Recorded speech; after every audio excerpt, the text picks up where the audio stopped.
You want to listen to a podcast? By who? Georgia GOP Congressman Doug Collins. How is it? The greatest thing I have ever heard in my whole life. I could not believe my ears. In this house, wherever the rules are disregarded, chaos and mob rule. It has been said today, where is bravery? I'll tell you where bravery is found and courage is found. It's found in this minority who has lived through the last year of nothing but rules being broken, people being put down, questions not being answered. And this majority say, be damned with anything else. We're going to impeach and do whatever we want to do. Why? Because we won an election. I guarantee you, one day you'll be back in the minority and it ain't gonna be that fun. Hey everybody, welcome back. Doug Collins Podcast. Glad to have you with us on this 4th of July week. We're ending up the week. It's Friday. Friday's Finest is on the way just after the break. And we're going to be talking a lot of different stuff. I would have never thought I'd put these kind of sentences together. Cocaine in the White House, 8 Braves in the All-Star game, and a giant sphere in Las Vegas. Okay, those are just little things that may be coming up here in Friday's Finest in just a minute with James. Looking forward to it. But before we get there, again, just another, as we look at what's going on in the world right now, you just look at the craziness and of, Russia, Ukraine, you're going back and forth. You got Russian pilots going after American drones in Syria. You got a Barbie movie, which we may talk about as well, actually showing a Chinese map of the world where they take over like half of the South China Sea. The world is going nuts. And, again, people wonder why this matters. Folks, we've gotten into this certain situation here in the world where we believe that these things don't matter. You have France going up in flames. You have Belgium going up in flames. You've had problems in England for the longest time over really, and let's just be very blunt about this, uncontrolled migration. Illegal immigration, but this is actually letting them in because the EU let this vast migration from North Africa happen a few years ago in which they just couldn't handle it. And you saw in Sweden taking on these immigrants and rape issues that went up drastically.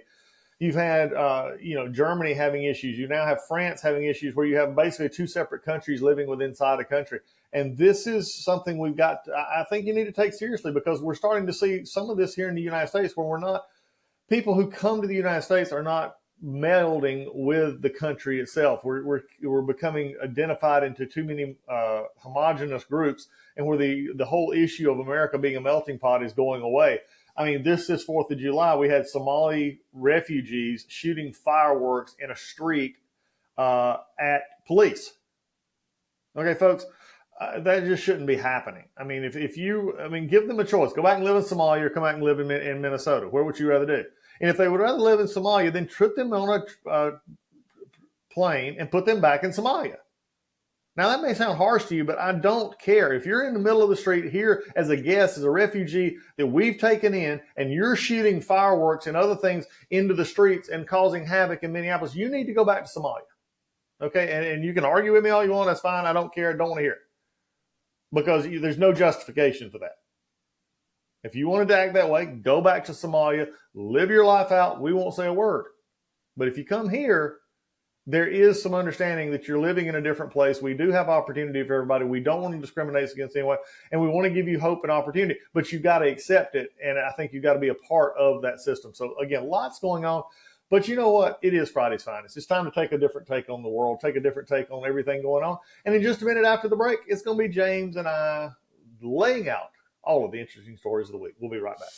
Hey, everybody, you know about Legacy Precious Metals. Legacy Precious Metals, you hear from them. We talk once a month. We talk about Legacy Precious Metals, talking about precious metals being part of your portfolio, how they're your navigator. Well, now they're not only navigating in a new way, they're actually giving you a new way to buy gold and silver. In fact, Legacy Precious Metals has developed a revolutionary new online platform that allows you to invest in real gold and silver online. In a few easy steps, you can open an account online, select your metals of choice, and choose to have them stored in a vault or shipped to your door. I'm more of a ship to my door kind of person. I enjoy having them with me, but they can do it either way, and you can now do it online. It gives you real access to a dashboard where you can track your portfolio growth in real time, anytime. You'll see transparent pricing on each coin and bar. This puts you in complete control of your money. This platform is free to sign up for. Just visit legacypminvestments.com and open your account and see this new investing platform for yourself.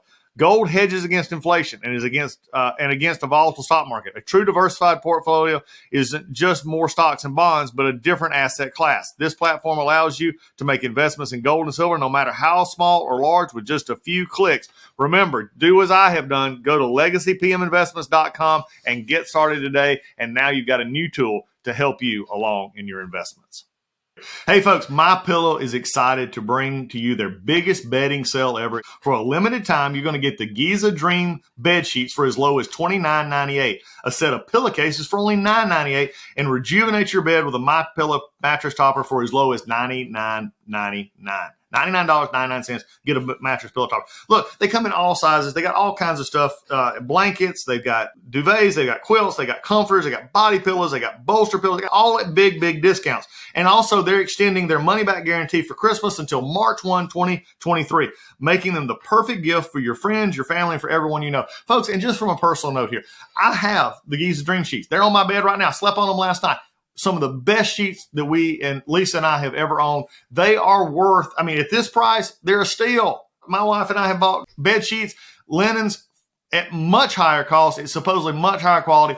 These from MyPillow are at the highest of quality, and at a price like this, you can't beat it. So go now to MyPillow.com, use promo code Collins, COLLINS, or call 1-800-986-3994, and you'll get huge discounts on all the MyPillow bedding products, including the Giza Dream bed sheets for as low as $29.98, and get all your shopping done while qualities last. And remember, put in that promo code Collins for these discounts.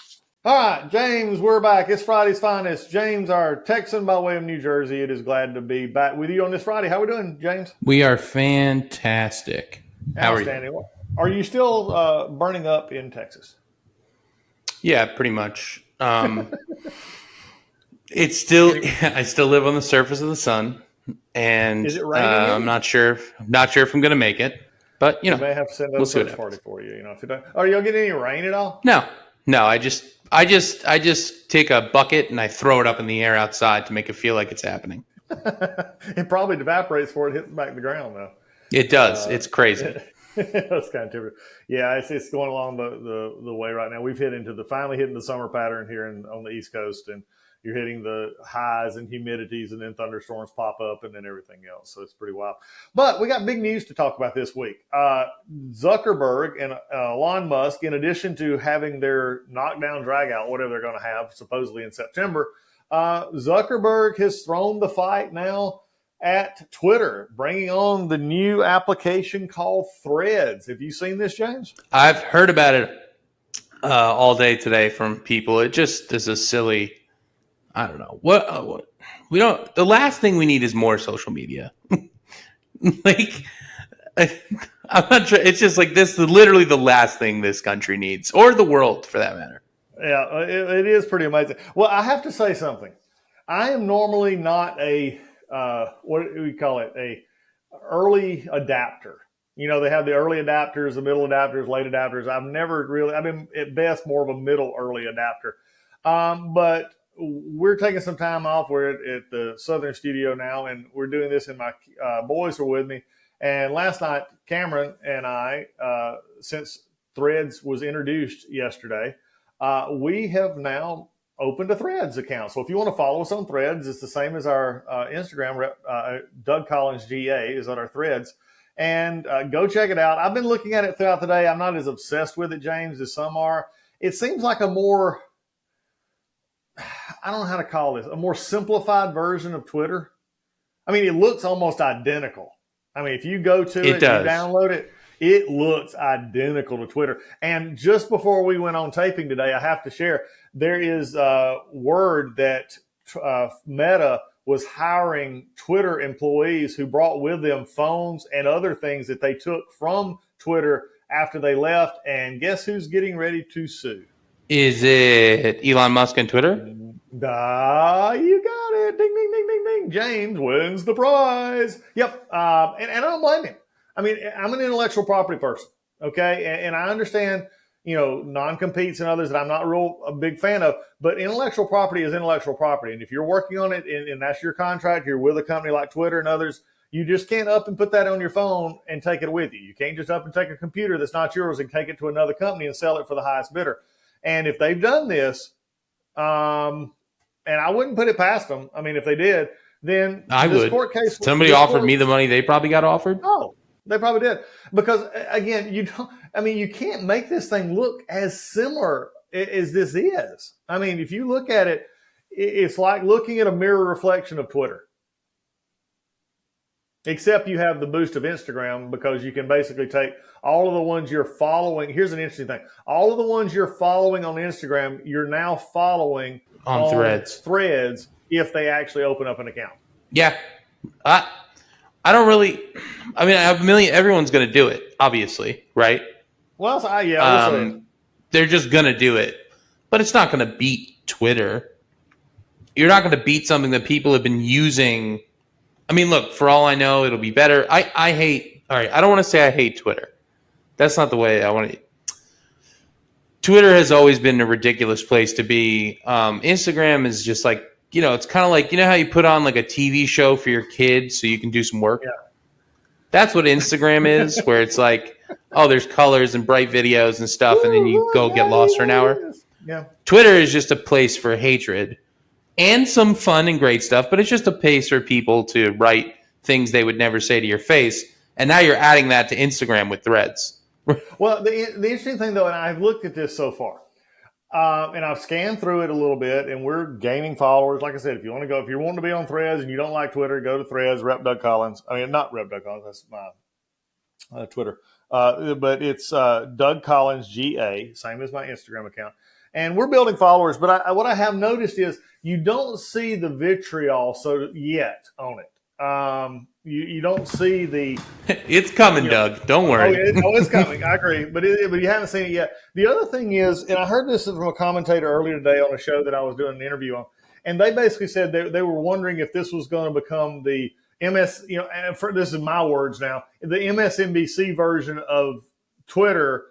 And, you know, basically, if you want to say the Fox version of real Twitter, you know, are the liberals going to flock to something to get off of Twitter like they've been trying with, like, what is it, Mastodon or some of these others that really don't have any oomph to it? The one thing you got to say, though, Zuckerberg is going to put money behind it. Zuckerberg's got, I mean, by tying it to Instagram, you've made a huge difference right there in you know, jump starting, you know, your accounts. So the question will be, and if that happens, James, are we just simply, you know, we'll say it, are we just simply exacerbating the problem of polarization in the country? It's never going to be a full split, Doug. Those who say they're trying to get, like, the liberals or whatever you want to say is getting away from Twitter, They're not. They're still on it. They may not be commenting or using it much, but they all have burner accounts and they all have stuff so they can still be on Twitter because people love toxicity, no matter what they say. If you want to get away from negative, it's never going to be like, oh, we're on this app, they're on this app. You just get off social media. If you want to get, I saw something from someone the other day where they said they weren't feeling like themselves lately, and they're a social media influencer or something of that, whatever. And to be honest, like, you're in the spotlight a lot, but people who are on Instagram 24/7 and have 10 million people, that has to be a little bit stressful. I can imagine, it could be it's probably kind of crazy. He said he went to a retreat for 1 week, left his phone, had no contact with the outside world, and it was the best week he's had in 8 years. So if you want to have a stress-free life, throw your phone in the garbage and stop going on Twitter and now Threads and Instagram. But since that's not a reality that we all live in, and it's sort of impossible, because that's where people get their news. Well, it is, and that's even scarier, in my opinion. I mean, that is one of the things that I think will go down in history in the next 10 to 15, 20, 25 years is the downplay of true journalism. Okay? And look, I've been a member, a public figure for well over, a state or national figure for almost 16, 17 years. Okay? Local figure as a pastor and other. But so I'm used to being in the spotlight, if you would, when it comes to, that kind of publicity, getting it, where you could say something and actually draw a problem. I don't mind, and I've always said this about media. I don't mind media doing its part. I do mind media being blind to the realities and being biased in their reporting. I don't mind a hard question. I don't mind a follow-up hard question. That's what media is for. But we've stopped that. And we don't see it as much in our journalistic groupings either way anymore. And I think in the future, that's going to pay off bad when you're raising a generation to get their news off of 200 characters on Twitter. I mean, I don't see this ending well because, I mean, the one thing about journalism, when done right, you agree with it or you disagree with it, you're simply reporting real-time history. And we're not doing that anymore, James. Yeah. Do you remember a time where we only had, well, of course you do, because you're older than I am, so you must. There you go. Okay, well, no, I need to get in at least one time. Doug is old in here. Okay, we got it. Yeah, once a show, otherwise, what's the point? Yeah. No, but you know, I used to watch the news with my dad in the morning, and we watched probably one of the more unbiased news stations on the planet, and it was CW11. But it was only New York right. And New Jersey. And they just fed us that information. I found out what was going on in my neighborhood, and then we went to school. Right. That was it. There was, oh, look, there's a cake shop that's giving out free cake today. Get down there. You know, whatever it is. Yeah. But the big news stations, no matter what they tell you, and I don't care if you're Republican or Democrat, they all have a bias, and you can hear it loud, very loudly. Yeah. Well, now it's just become common now. We expect it, right? In many ways. I didn't go to the news for your opinion, quite frankly. I just want to hear what happened in this place, and that's it. Well, I mean, look, I'm not naive enough to believe that in the 50s, 60s, 70s, and or even the early 80s, that the newsmen and newswomen themselves didn't have their own personal bias. Okay, of course they did, absolutely, but they did, and we saw that. And sometimes it would be dependent on what they would report and what they didn't report. I mean, all I got to do is go back to the fact that the news media never reported on John Kennedy's extramarital affairs. They never reported on Franklin Delano Roosevelt's polio. They never reported on many things that they could have. Okay, the salacious stuff. Yeah, but that's when the government had all that cool stuff where they'd be like, "I'll kill you if you try this." Yeah, 24/7 news cycle. They wasn't driving, so you would have a 30-minute evening show. When I was growing up, it was early growing up. At 6 o'clock, you had the local news in Atlanta. It was 2, 5, or 11. We were 5 people at the time, which was actually CBS at the time. Now it's Fox.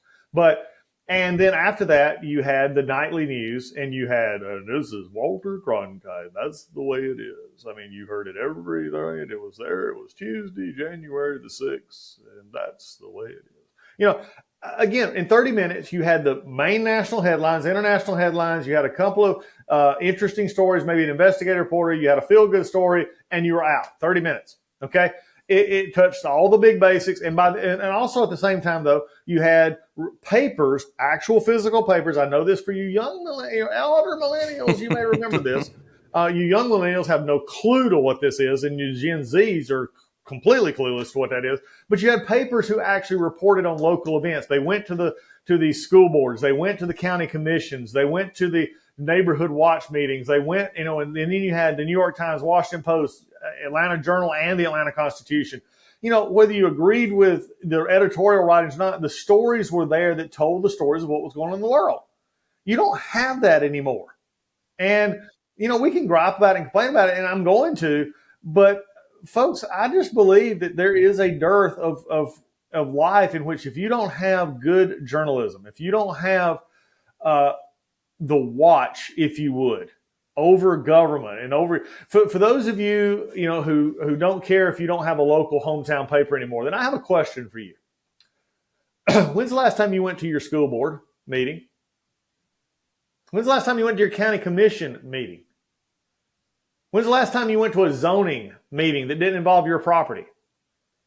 Right now in my home county of Hall County, Georgia, the school board has a budget of, I want to say it's close to $600 million. Okay. This is for a school system that we have about 240,000 people in the county growing, 40 schools in the county. That's just the lot county. of money. There's a city school system that has a budget that's, not that much, but it's a pretty good bit. How many people do you think show up to those meetings? Nobody. 10. Yeah. Nobody shows up. And now even the press barely show up because there are times the local paper there, they're paying their reporters on hourly wages and they can't pay them overtime. So they don't come to the meetings. They may get a little bit of a write-up in our local online, basically, news paper, Access North Georgia. But, I mean, there's no accountability there. This is the golden age for commissions and school boards to do whatever they want to do. And unless they do like the stupid Loudoun County School Board and others where they just basically run all over parents and threaten them, I mean, you don't ever hear about them. But I don't want to hear from people who want to go to Twitter and Facebook and Instagram and get all their news. I don't want to hear them complain about their local government because right now they have no oversight into the local government because nobody wanted to buy the paper. Nobody wanted to see the local news. They ran to the internet. There's my old age gripe for you right there. Yeah, Doug, that was very old. No, I'm just kidding. We have in my old town of Mahwah, New Jersey. First of all, I was in the paper multiple times for the first day of school 2 years in a row. No big deal. Was this in the? It's a big picture of me in a Guy Fieri flame shirt. It's really amazing. If we could ever find it, we have what? Well, if you're talking about the internet, we have Mahwah Patch, is what it is, and that's where you find out everything going on at Mahwah. Right? You have to subscribe to it, same as you would with your newspaper or whatever. But people don't go on the internet to go to Mahwah Patch. Like I'm not saying it's any better or worse than the newspaper. I'm sure there's still stories in there and all that, but it's more like or Bergen County News where I'm from. It's like they're going on the internet for other things. The newspaper is just in your hand. That's what you have. It's right in front of you. That's all the information you need. You're not going anywhere else. There's too many things to frankly, there's just too many things to distract you. Like, oh, this NFL player did this today. I don't really care what happened in Mahwah today. I know it's silly, but that is the way it works. No, it's true. It's true. I mean, look, I miss, and when we go to the beach or we go to the mountains or where we, take a vacation, especially when we're not, we don't go, to a fancy place. We're just going as a family. I always enjoyed, and I remember this. We went to my grandparents. We had a trailer that we had built and put down on the farm down where my grandparents were from. And I remember going every year. We'd go after, because when I was pastoring, we'd leave after Christmas and we'd go through the first of the year. We'd take that whole week off and be gone. And we didn't, at that time, with cell phones really wouldn't work down there at all. We didn't really have a phone. I mean, we just by ourselves. And I remember getting up early before the kids would get up, and I would go into Madison, which is about 8 to 10 miles away, and I would go get the Atlanta paper. And I would get that paper every morning. I'd drive back, I'd get my coffee, I'd have my paper, and especially on the Sundays that we were there, I'd have the Sunday paper, and I would read and look and learn. And it was just, that to me was the most relaxing thing that I could do. Even the Atlanta paper in Gainesville, up in Atlanta paper in Georgia now, is a shell of what it used to be. And like I said, we ain't going to belabor this much longer, but I think it is a certain issue when we bring up Threads, we bring up Instagram, we bring up Twitter, we bring up all this. At some place there has to rise from this vast darkness of preferential news and preferential positions and echo chambers, because if we don't, then we're in trouble. And if you can't learn from the past, if you don't know the past, as the saying goes, you're going to be destined and doomed to repeat it. And that's just, what we're seeing so much on these internet clips now is 15 minutes of a speech, 5 minutes of a speech, out of context stuff, and trying to make something of it. And to me, that's just, again, I think it's setting us up in a big way. But speaking of transparency, James, I said it in the opening. Would you have ever imagined that we would have put in the same sentence, Secret Service finds cocaine in White House? Are you asking me? No, I absolutely would think that's a real sentence. No, that's, listen, it's been said many times, but cocaine's a hell of a drug. That always makes me laugh. People say that. I'm not really sure. I mean, we joked about it before, but obviously it's not Joe Biden's. Otherwise, he'd probably be in a little. He would need it to take it right before he gets on stage, or at the podium, so he could wake up a little bit. But yeah, that's first of all super risky move bringing it in the first place. So I assume it's a higher up. Yep. That's all I'm saying. Someone who's like, I'm not getting fired no matter what I bring in here. Okay, this was put out just a little bit ago. So this was MSNBC actually reporting on this. This is amazing in and of itself. And the headlines, new details on cocaine at White House found. This is MSNBC.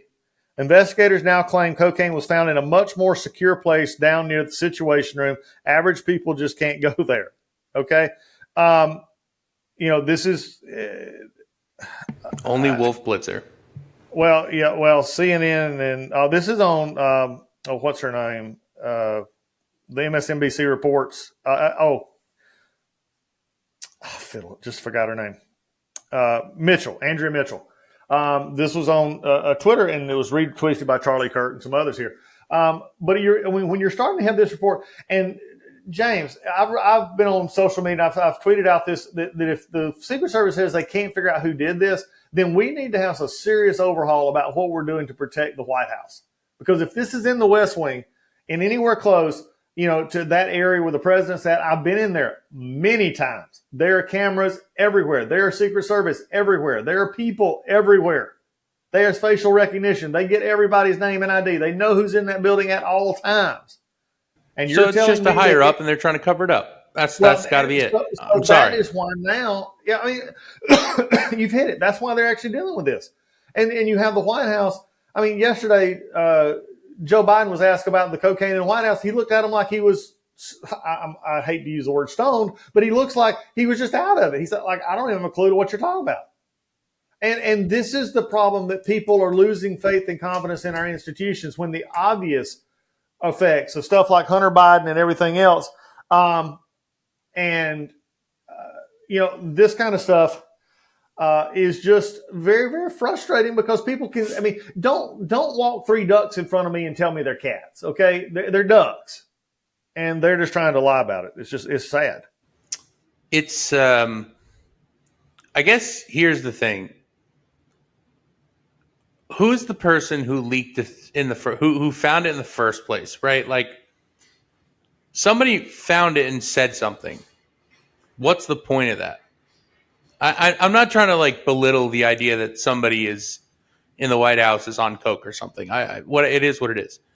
But I guess I just what's the point of leaking that information that a small bag of coke was found at the White House? What I'm saying? It's like, how did, again, because here's why, because they shut down the Capitol, they shut down the White House and brought the hazmat team in. Well, that's what I'm saying. So somebody assumed it was like anthrax, obviously. Well, that's the reason then. Yeah, right. And here's my problem. Okay, if this was, tell me I'm wrong. If this was anthrax, they'd already had 5 suspects. They'd already shut down everything else, and this would have been solved. Now it's cocaine, and they're worried about it being somewhere, in dealing with, could possibly implicate or somebody in the administration. Right. And they're just shutting it down. But again, this is why, from the COVID to what we haven't even talked about, and why we might as well add it in here, is the White House and the administration actually conversing with those many internet companies we talked about, Twitter and Facebook and Instagram and all these others, to actually have them take down stuff on COVID and mask mandates. When they're actually, James, this is the very reason the First Amendment exists, is to keep the government from censoring speech. For all of you out there who I've heard a lot of you say this, when you say that somebody like James cuts me off and I say, you're violating my First Amendment rights. No, James is not. Okay? He's not.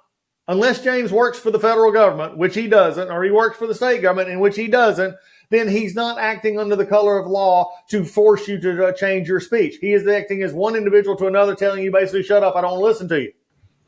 Know what the First Amendment is. The First Amendment is the government keeping you from saying and being able to express yourself. And when the government uses its 3-letter agencies to call and text and email the members of these social media groups and say, why have you not demoted this post? Why is it getting so many likes? Why have you not? And went specifically after named individuals, which is what the judge talked about the other day, which is why the Biden administration right now is banned from talking to the social media platforms. That is a blatant, First Amendment violation. And I don't understand why the liberal media is ignoring it. Well, they're ignoring it because, whatever side ignores something because it's convenient for them. I mean, that's the simple answer, right? However, in this weird case, what is it? Was it yesterday it was found or the day before? I really don't know. I know the story. I don't know when it dropped. Yeah, a couple of days ago. Okay. So a couple days ago, and they can't figure out whose it is.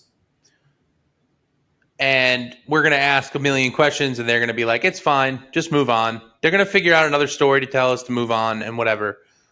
I don't actually care whose it is. I really don't. I'm just more interested in the fact that, like, okay, somebody didn't get there quick enough to say, no, it's not anthrax, it's mine. Do you know what I'm saying? Like, somebody should have run over and be like, look, this is not what you think it is. Let's just move on, cover the story before it even comes out. But it obviously leaked out and they were panicking about it. And it's such a strange, to me, it's just such a strange story to bring up. Well, but again, James, if this was something else, I would agree with you, except for the fact that they had to bring it up because they had the hazmat teams come in. Right. Somebody saw that happen. They can't hide that fact. No. And they can't hide it. Yeah. And so I think that's the problem we have here. And anywhere it's at, though, this is my problem. There's 24/7 surveillance of that facility at all times. In different rooms, you got to go through security to get in. I don't care who you are. If you're there and you have a badge, you're still coming in with your badge. I mean, it's just facial identity stuff in there. Yeah, it's not hard to tell whose it is. It just isn't. No, it's just so. Again, We're in agreement, though. Yeah, but my problem is why are we changing the story? Somebody knows where it was found. There's a written report somewhere that says we were called to West Wing of White House to go to X room to check out this substance to see if it's anthrax or some other hostile substance. There is that report somewhere. I think it's a couple of things. One, it's not anyone at the tip top because it wouldn't even have been brought up, right? No. Like, let's say it was Joe Biden's for whatever reason. Look. Okay, there's no way they would have brought it up. In all fairness, Joe, Jill, Kamala, even first husband, are under. They have people walking with them at all times. They couldn't even get it near. They couldn't even go get it. No. So I mean, this is a. It's probably one of the security guards, and he was like, "Oh my God, what an idiot!" Yeah. Oh, I brought this in here. No, it's like really, and then again, the other part is this one is this is just a personal. I know he's your son. But Hunter Biden is dragging this administration down. And I get it from a father's perspective, but there's better ways to spend time. And maybe you're keeping him close just to keep him clean. Okay. And if that's what you're doing, God bless you. Okay. But that doesn't seem to be what's happening here. And just continuing to put him at state dinners, at the White House, and being very public about it is just not helping this situation at all. Yeah, I definitely see where the first thing you said, though, is like he could, if he is I don't want to say keep your enemies close, but literally in the sense like, hey, this guy could be poison for us. We have to keep him next to us so he can't make more mistakes. Yeah, I mean, it could be. So you're right. That makes the most sense because parading him around like he's doing great probably isn't the thing they're trying to purvey. Not those, especially in over the last month where he has set up a new payment agreement for a child that is his that he doesn't claim, and that the Bidens have already told the press that they're not going to claim this granddaughter. Right. I mean, it's just ridiculous as we go here. It's a bit of a mess. You think? But anyway. Speaking of people on cocaine, you want to talk about the people who built the Sphere? The Sphere? Yeah, the Sphere in Las Vegas, folks. If you've not seen this. It's going to be opening up in, I think, September. I think they're doing a concert. This is where U2 is going to do their, what do they call them? Residencies. and I would love to go to see U2 in residency out there. But it's right on the Strip. It's just down from the main area of the parish. If you go down just a little bit there, but if you've not seen this Sphere, go to wherever you get your search engine and put in Las Vegas Sphere. This thing is weird, and it's really beautiful too. But they had it I saw a picture of it last night, James. That they had it like an eyeball. Yeah, and it was blinking. The eye of Sauron from Lord of the Rings. Oh my God, it was amazing. It was just, and then have the open it up like it was in a time warp. It's just like it's rippled. But if you got a couple of $1 billion and you want to spend something, Las Vegas is the place to go do it, baby. Now, was this personally funded, or was this funded by the city of Las Vegas? No, I think this was the casino. Oh, right, because they have money that we could never dream of. I don't get it. I'm going to be 100% honest. They could build a concert venue there for half the cost, and they'll still get the same amount of money because it's a concert venue. Oh yeah, and yet they built this absurd reverse IMAX theater that has everything on the outside. It makes no sense. Like, okay, so U2 is going to play there, and then what are they going to put the U2 signage outside of it and all this cool video? I don't understand.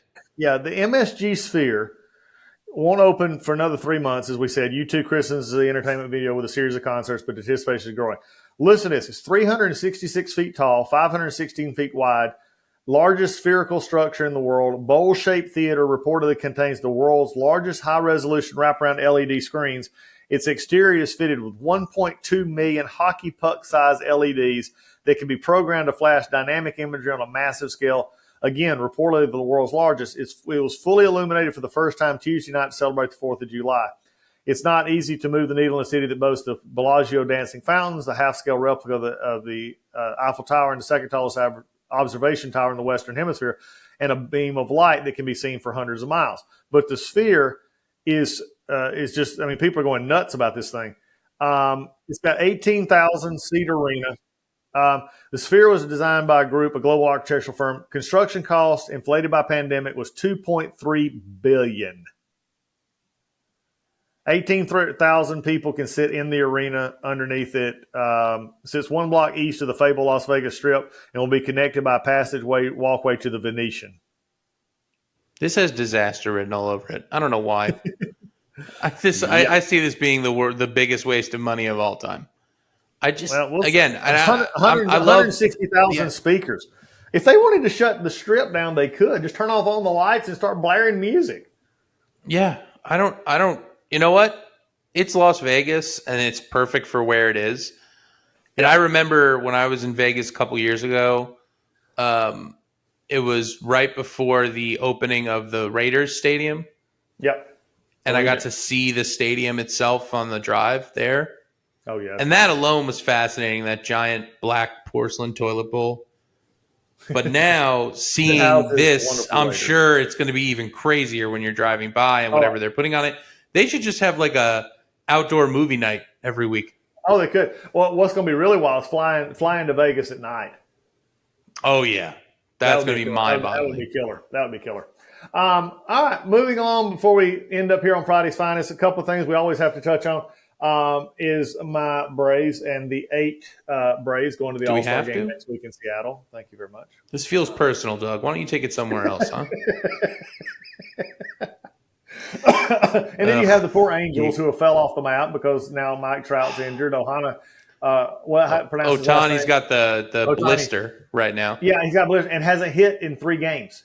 He as of the taping of this, he has been 0 for 12 in the last 3 games. Is he the truth? Who knows? No, that guy's. We'll find out. The money that if they trade him, they have to get a minimum of 2 players back for him alone because they make up one. He makes up 2 players.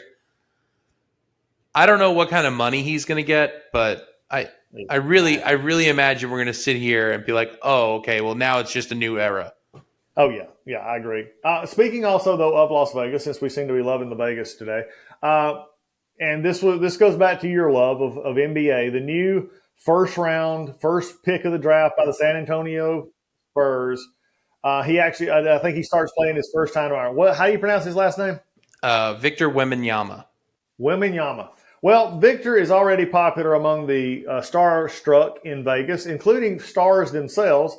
The always fun to listen to and fun to watch, Britney Spears, was in Las Vegas this week. And he was there eating. She goes over to get a picture with him. And undoubtedly, the story goes, she gets over there and comes up to him and wants to get a selfie picture with him. And the bodyguard turns and basically backhands Britney Spears. Yeah, And Spears sort of picks herself up backed up and then went back to her table. Supposedly, the guard goes over and apologizes and says, well, you know what it's like to have people rush you, and I didn't know it was you, and this kind of stuff. And then later, Brittany goes and files a police. That is, first of all, poor Brittany. What she's been through the last few years, just awful. But she can't even get a selfie. I mean, come on. Yeah, I mean, this is Britney Spears. We're talking about, for a 3-year period, arguably the most famous person on the planet was Britney Spears. It's Britney, and she can't even get a photo with somebody who's not even on her stratosphere as far as fame. And gets back. And first of all, gets hit. Do you think I didn't watch the video. Do you think he saw it was a woman, or is this dude just like slapping people out here? Who Like, knows? That was the great. Like when I heard that, I was like, "Oh, okay, cool. That guy's going to jail immediately." Well, Victor's going to have to find some new security. Did you see that they already sold out a Summer League? By the way, immediately when the tickets went up for sale for him. We're talking about Summer League. And I mean, I love it. Look, I've watched some of his. I mean, I'm just anxious to see what he does in the NBA because I've watched some of his tape from Europe, and he was okay. No. He had a put-back dunk from the 3-point line. That's the craziest thing I've ever seen in my life. Yeah, he missed his own 3 and put it back. He's 7'5" and he handles the rock like a guard. It is terrifying, and the Spurs are going to win like 17 more championships with him. Yeah, well, I'm sure. We'll see. We'll see how it goes when he gets up against some of the freight liners. Joel Embiid's going to snap him in half when it first starts. These guys are way heavier, but he'll make them look very foolish at some point. Don't you worry. Yeah, we'll see how it all works out. But all kinds of things, going on and in the world of sports, but also for everybody out there, James, we're getting close. We're less than 30 days away from actual preseason football. Training camps report. Don't get me started. Week. Some of the training camps report next week, including the Falcons and others. So it's going to be fun. Well, I had to get in touch with. We're nailing down times for Coach Gailey to be with us pretty soon to go over some of the thoughts on preseason and where we're headed, and going to have some more time. Do we bring him on to a Friday's Finest? We might have to. We might have to. If we bring him on for a Friday's Finest and he just answers all of our questions about the upcoming season, we berate him until he is tired and he wants to go home, and we'll be like, Chan, coach, this, and he'll just be like, I don't want to do this anymore. I'm never coming back on the show. Yeah. He'll be good, but we'll get that on. So lots coming up. I mean, the summer drought of sports is coming to an end here because the real seasons are kicking in. Football and others are getting ready to kick in. Hunting season kicking in. We're going to hopefully get Michael Waddell back on pretty soon to talk some hunting and get some other issues. When do you start? Well. When do you start hunting again? Deer elk is late August, September for a lot of the Rocky Mountain states. Whitetail. Is there no hunting in the summer? Wait, I'm sorry. Is hunting season not in the summer? Yeah, well, you can go up north. You can go to bear up in Alaska and Canada and places like that. Spring, there's summer bear. There's some spring bear as well. I don't understand any of this stuff. Anyway, it's fine. Bow season in Georgia kicks off the middle of September. So that's going to be. Hey, we could do like a bow season week and just have on everybody who's involved with that. There's this guy. I don't know his name, and I'll find it later. But I think he either has something to do with Michael Waddell or one of those guys. Yeah. And he makes all the food after everything they hunt. That'd be a good thing. And it's so fascinating, and I feel like that would be a really fun conversation. We can have hunting week on the Doug Collins podcast. Hey, I love it. We'll prepare. Well, folks, that ends Friday's Finest for us. We've got a lot coming up. Want you to go wherever you get your podcast. Make sure that you're subscribing. Make sure that you're sharing the podcast. We'd love to have your input. DougCollinsPodcast.com to hit the little email button. Love to talk with you about possible updates for future shows. And James, we have now found the end of another Friday's Finest. Say goodbye, James. See you later, everybody. If you are near Victor Wembanyama, duck. We're out of here. See y'all next time on the Doug Collins Podcast.